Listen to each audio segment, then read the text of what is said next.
nous sommes ici à Chinatech Marseille pour la deuxième édition à La Coque et nous avons réuni aujourd'hui plus de 150 participants dont 17 speakers venus de l'international, de Genève, Paris, et nous avons pu évoquer des thématiques liées à l'écosystème tech chinois sur le retail, le tourisme, également le digital, la tech et les moyens de paiement.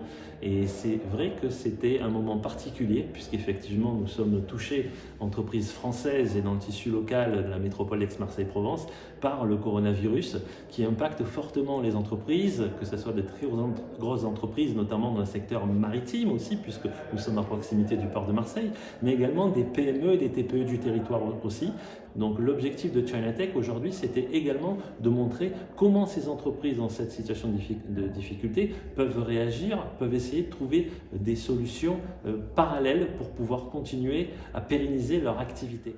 La CCI, pour le moment, fait une enquête pour justement bien mesurer l'impact sur tous les entreprises, mais qu'ils soient les entreprises qui importent, les exploitateurs, les retards, etc., pour pouvoir engager ensuite toute une série de mesures avec l'État et les collectivités locales pour effectivement mettre en place le chômage partiel, les mesures qu'on connaît habituellement. Mais juste pour le moment, c'est un inventaire qui a été proposé par la CCI depuis, je pense, de mémoire, jeudi dernier. La principale difficulté, c'est soit sur la production, d'accord ?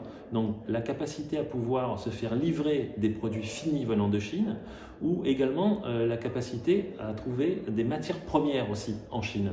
Ça, c'est assez difficile. La deuxième problématique, elle est sur la logistique.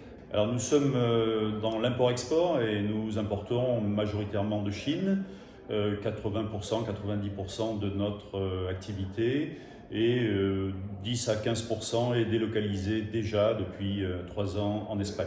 On sort à peine d'une inactivité du port de Fos. Bon, c'était le premier mal qu'on a eu à supporter, à vivre. Le deuxième, eh bien, c'est le coronavirus, évidemment, puisque le 14 janvier a été déclaré l'arrêt total de la Chine, alors qu'ils entraient à peine dans le nouvel an chinois, qui était déclaré normalement le 25 janvier.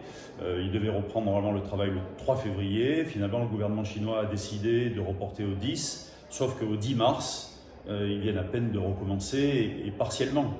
Donc on a déjà un mois et demi de retard par rapport à la production, ce qui va faire que normalement, dans les approvisionnements, nous aurons du retard. On essaye d'expliquer aux clients, même aux grands comptes, qu'il y a des raisons pour lesquelles on n'y est pour rien, pour lesquelles on n'est pas à l'origine. Les grèves de Fos, on les a pas prévues, c'était insupportable. Et puis le coronavirus, on l'a pas vu non plus arriver. Donc maintenant, troisième problème, c'est la baisse de la consommation en France. Notre impact est celui lié au tourisme. Effectivement, beaucoup moins de touristes chinois en France, à Paris, mais également s'il y en a moins à Paris qui est un peu un hub, puisqu'après ils se dispatchent aussi sur la France, il y en a moins dans les régions aussi et dans les petits villages. En fait, tous ces phénomènes-là compliquent fortement aujourd'hui la visibilité des entreprises et des marques.